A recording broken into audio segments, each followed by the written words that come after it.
are back with the show formerly known as MMA Radicals live on the Now Live Network, brought to you by TussleFightGear.com, your one-stop shop for all your fight gear needs and all that kind of shit. So on the Tussle Fight Gear guest line, that's right, I am a whore. I will say that name as many times as I can. We have the one and only, the immortal, the bad boy, Leonard Garcia. How are you doing tonight, Leonard? I'm good, man. Just, a little heartbroken, man, more than anything else, I trained really hard for this fight, and I got caught early on, and I was expecting a totally different fight, and just didn't see it coming, Well, I mean, that's one of the things that happens with the sport of MMA, and it's one of those things where a lot of people wonder a lot of stupid things, and a lot of people say a lot of stupid things. But the reason we have you on here tonight is because, it's your chance to say what really went down as it played out from the man in the cage. So, like you said, it's a heartbreaking loss. It's definitely not what you expected because, you and myself, and I'm sure everybody listening, expect Leonard Garcia to walk out with a title. But in your words, explain, how it all went down. Well, without making excuses about being over anxious, I went in there real careless, man. I went in a lot differently. I was off balance with my strikes. I was trying to throw too heavy on the feet. I was a little more worried about the takedown, and he kind of snuck up on me with the overhand right, and he caught me behind the ear. So it's one of those punches you don't see coming, and it was able to rattle me pretty good, man. And I mean, without taking anything from Mike, man, I mean, he landed a really good shot. He hurt me really bad, and when I did finally recover from it and started to feel like I could fight back, I tried to get up too fast. I tried to get instead of working my guard, maybe recovering a little more, I just tried to get straight up to my feet, and he caught me a head and arm choke, and man, he was able to secure it good, but it's just one of those things, man. I can't even. It's hard to even talk about it now, But, I understand that, and we really do appreciate you coming on. I know you got to be bummed out right now, and I hate to kind of feed off of you, but no, man, this is just a feeling that I usually, that I'd like to hang on to, just because I don't like this, as a fighter, man. The bad thing about this sport is there's no in between, there's no playoff games or regular season and then playoff games. Pretty much every fight is the Super Bowl for us in this sport. So when you win, it's terrific, and when you lose, man, there's nothing lower at that point in your life. So that's what sucks about it, and you kind of wish you were in the in-between sport, man, but this is the only thing, this is the only sport that I love. This is the only thing I know how to do. And, I just got off the phone with my manager. I talked to, the WC all night, trying to get a fight as soon as I could, Oh, yeah, get back on course. And, they're promising me June. So, I'm looking to get back in there in June against one of the top 10 guys. Hell yeah, and whoop their ass. And yeah, make a splash. I definitely have to come in and re-solidify myself in the 145 division, because I feel like I didn't do what I was supposed to do last night. I didn't make a showing like I should have, and Mike's being really gracious, and he's saying good things about me. He's like, that he's never hit anybody that hard, and he couldn't believe that I was still fighting.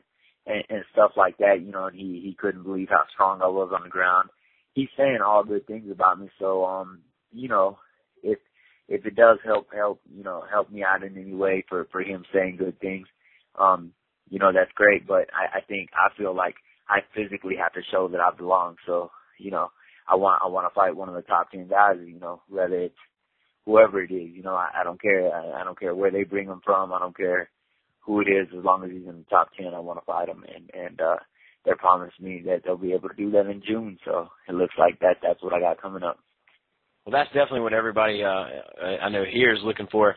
We got a lot of questions coming in from the chat room right now. I got some a lot of people that actually fight themselves, amateur and professional.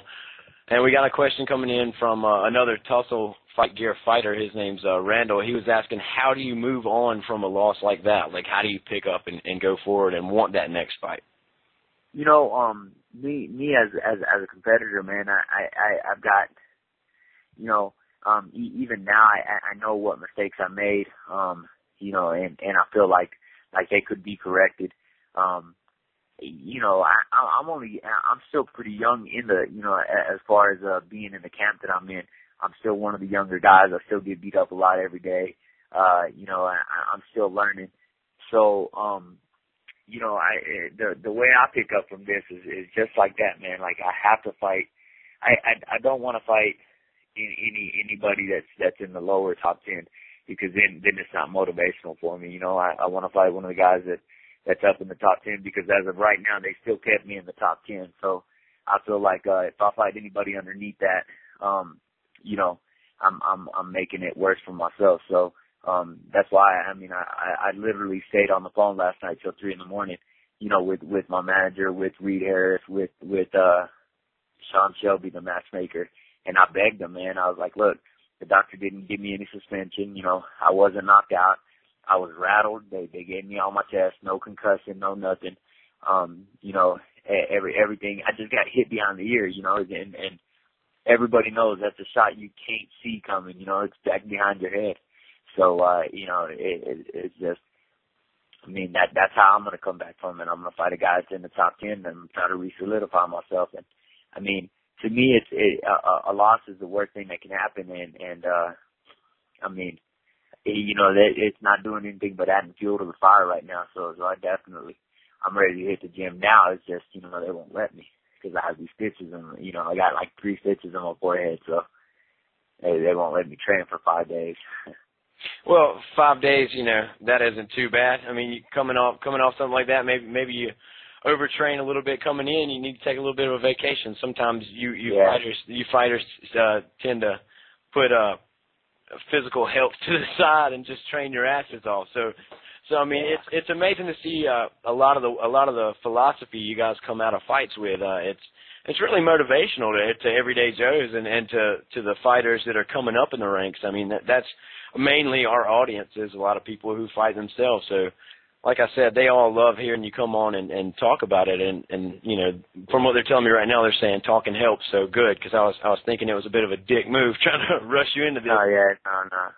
But you know, you fought Mike Brown, and honestly, you know, when we had you and Mike on at the same time a while back, and you know, I talked to Mike before you had got on, and I was talking to him about how he is just underrated completely as a fighter. I mean, even coming into his first fight with Uriah, I was saying, you know, who the fuck is Mike Brown? Like, who is this jackass? But, you know, upon further inspection, he is definitely one of the top fighters in the world. And you taking that fight and sticking in there like you did, I mean, after getting hit with like an equilibrium shocker, I mean, it does speak volumes as to your heart as a fighter. But here's my question to you. 2 fights down the road, they offer you Mike Brown again. What's your game plan? My game plan to fight Mike is you know, I made the mistake of thinking he was going to wrestle. You know, he kept making comments on how my wrestling was weak. He kept making comments on how everything was going on. So instead of being the kickboxer that I am, coming out and just throwing calm strikes, you know, trying to set him up, running him into shots, I went out there looking for him to shoot in on me. Therefore, I was trying to throw left hooks and uppercuts. You know what I mean? That was the game plan, coming in, catch him with left hooks and uppercuts. Next time around, I won't respect his wrestling at all. You know, I think I'll just come out and do what I usually do. You know, just kickbox. If I get taken down, you know, oh well. You know, I know. Had he not shook my equilibrium up, I felt like I did all right while we were on the ground, you know, keeping them at bay. And that's because I was in a scramble situation, you know. Mm-hmm. I felt like if I would have just calmed down and put them in my guard, you know, and got some guard work in, maybe, you know, the fight would have been a little different. But, you know, if they asked me to fight Mike after this very next fight, you know, after I fight one of the top guys and he gets through Uriah again, if they asked me to fight him again, I'll definitely